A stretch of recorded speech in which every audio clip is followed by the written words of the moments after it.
आप देख रहे हैं एंटी करप्शन इंडिया न्यूज, भ्रष्टाचार और जुर्म के खिलाफ हर पल आपके साथ। नमस्कार, मैं chief editor anti corruption India news से आज उत्तर प्रदेश से कानपुर शहर में मौजूद हूँ।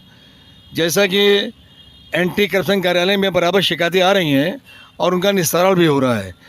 जिस तरह इससे पहले भी एक शिकायत आई थी जिसमें एक लड़का जो जेल में बंद है बेकसूर, उसके बारे में हमको हमारे संज्ञान में मैटर आया था। मैंने उनसे पीड़ित परिवार से जानकारी ली थी। आज वो पीड़ित परिवार यहाँ मौजूद है।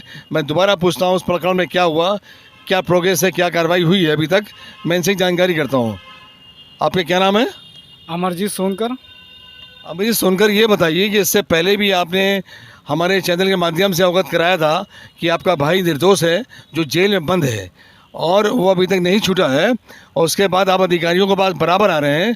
तो अभी तक आपने कार्रवाई कराई, उससे क्या क्या प्रोग्रेस हुआ उसमें आपकी कार्रवाई में, उससे जानकारी दें। पहले तो मैं आपके चैनल को हृदय से धन्यवाद कहना चाहूँगा। मैं लगातार 5 महीने से सारे अधिकारियों को प्रार्थना पत्र दे रहा था, लेकिन मुझे झूठा आश्वासन मिल रहा था। मैं आपके चैनल के माध्यम से उनके पास गया, मुझे सही आश्वासन मिला और अब मुझे लग रहा है कि सही कार्रवाई और सही दिशा में जा रही है। जैसे कि उन्होंने अवगत कराया कि एंटी करप्शन के टीम द्वारा इनकी कार्रवाई आगे बढ़ाई गई है, उससे ही संतुष्ट हैं। और क्या कहना चाहेंगे, आपको कैसे हमारे बारे में जानकारी हुई, हमारे चैनल के बारे में? मैं लगातार यहाँ कार्यालय आता था। मैंने एक दिन आपके चैनल को देखा, इसलिए मैंने आपसे संपर्क किया। मैं आपको हृदय दिल से धन्यवाद देना चाहूँगा। आपने मेरी हर पल मदद की। मैं बहुत बहुत धन्यवाद आपका। जैसा कि धन्यवाद दे रहे हैं हमारे चैनल को, और मैं देख रहा हूँ यहाँ पे और भी लोग मौजूद हैं, और इनको मैं देख रहा हूँ उसकी माँ भी मौजूद है यहाँ पर। जो पीड़ित लड़का, जो लड़का आरोपी नहीं ना होकर भी आरोपी बनाकर जेल भेजा गया है, उसकी माँ यहाँ मौजूद है। मैं उससे ही पूछता हूँ, क्या नाम आपका? रानी सोनकर। आपका बेटा इस टाइम कहाँ है? जेल में है। उसके लिए आपने अभी तक क्या कोशिश की? हम यहाँ आते हैं और देखते हैं कि आपके माध्यम से यहाँ लोगों का बहुत काम हुआ। हम भी आपसे जुड़े तो हमारा भी काम हो रहा है। जैसा कि ये हमारे चैनल के बारे में जानकारी दे रही है, आपके चैनल के माध्यम से हमारा काम हो रहा है और हमसे बहुत इम्प्रेस हो चुकी हैं। और मैं देख रहा हूँ यहाँ पर उनकी अधिवक्ता, जिनको सुमन तिवारी कहते हैं, जो एक बड़ी एक्टिव हैं। ये किसी भी प्रकरण को अच्छे से उठाती है और मेहनत से उसको आपको निपटाती है, और यहाँ पे अधिकारी भी इनकी बात को संज्ञान लेते हैं और कार्रवाई कराते हैं। आज इस मैटर में भी ये अधिवक्ता हैं। मैं इनसे ही पूछता हूँ इस प्रकरण के बारे में कि ज़रा अवगत कराएंगी।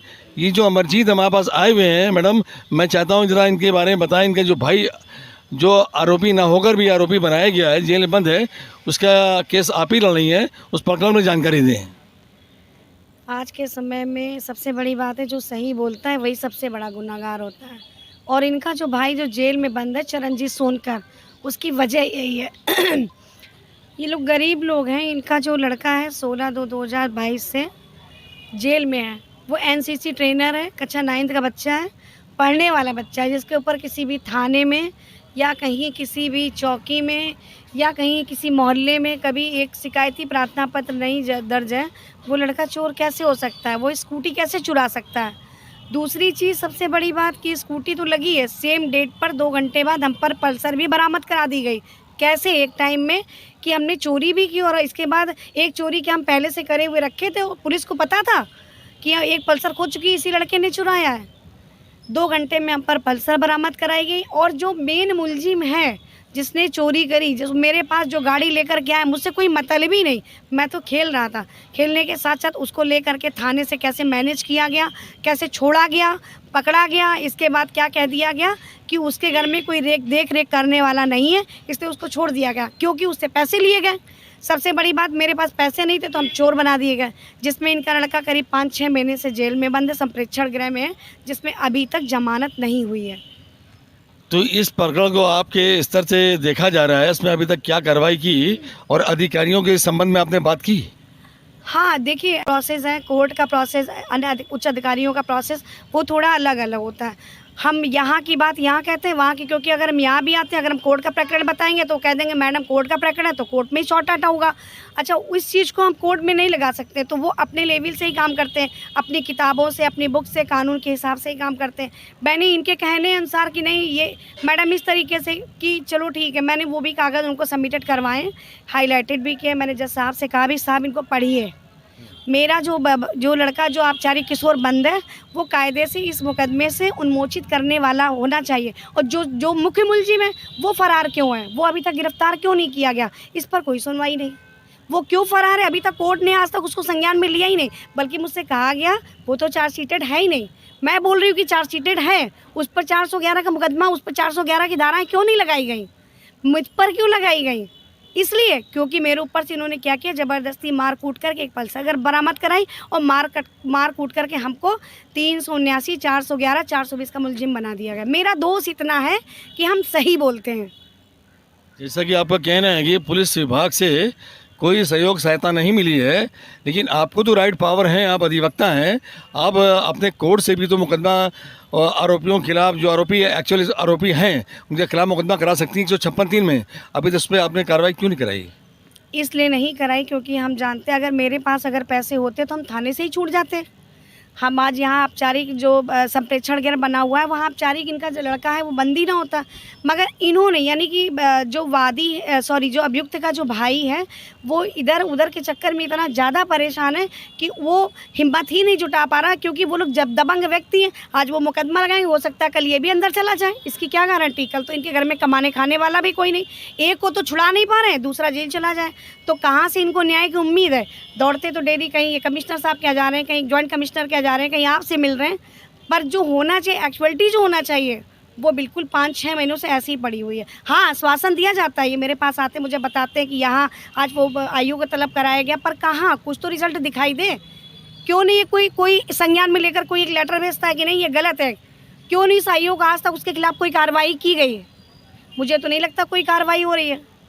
बच्चा चूँकि जहाँ पर था आज तो वहीं पर, बच्चा तो वहीं संप्रेक्षण गृह में ही बनता है, क्यों नहीं वहाँ तक आज तक कोई लेटर भेजा गया कि इसको उन्मोचित कर दिया जाए इस मुकदमे से? जैसा कि आपके क्लाइंट ने मुझे अवगत कराया और मुझसे हेल्प भी मांगी हमसे, तो मैंने जॉइंट कमिश्नर से बात की। बात करने के बाद उन्होंने उस प्रकरण को संज्ञान लिया और उस पर आदेश किया, और उस पर जो आईओ जिस केस को देख रहे हैं उनको केस जारी के साथ तलब किया है, और तो उस पर एक्शन कार्रवाई भी हो रही है, और इन्होंने इस बात के लिए मुझे धन्यवाद भी दिया है। मुझे उम्मीद है कि इस पर इन पर कार्रवाई होगी। और मैं आपसे पूछना चाहता हूँ, आप क्या कहना चाह रही हैं? आपके चैनल के लिए हम बहुत आभारी हैं कि आप लगातार लोगों की बात सुनते हैं, लोगों की बात सुनकर उच्च अधिकारी तक पहुंचाने की कोशिश करते हैं कि न्याय मिल सके। आप अपना काम बहुत अच्छा, बहुत रफ्तार से कर रहे हैं, और ऐसा नहीं, मैं ही नहीं, आने वाले बहुत सारे लोग आपके काम से, आपके चैनल से खुश हैं, पर उसके बाद जो एक्चुअलिटी जो उच्च अधिकारी जो कर रहे हैं, जो उन्हें करना चाहिए लीगल वे में, वो नहीं होता है। आपने अपना काम किया, आप बहुत अच्छा काम कर रहे हैं, मगर जो होना चाहिए, हम लोग के सामने तो सब कुछ है, इसके बाद क्या होता है ये ना आप जान रहे हो ना हम जान रहे हैं। बहुत बहुत धन्यवाद हमारे चैनल की तारीफ करने के लिए। और मैं अब अगले अपडेट में किसी नए प्रकरण का अवगत कराएंगे। तब तक के राष्ट्रीय अंतर्राष्ट्रीय खबरों से बने रहिए एंटी करप्शन इंडिया न्यूज़ के साथ। मैं chief editor Athar Hussain anti corruption से, सामने कैमरे में सत्येंद्र कुमार। नमस्कार, जय हिंद। सब्सक्राइब करें हमारे YouTube चैनल को और बने रहें हमारे साथ।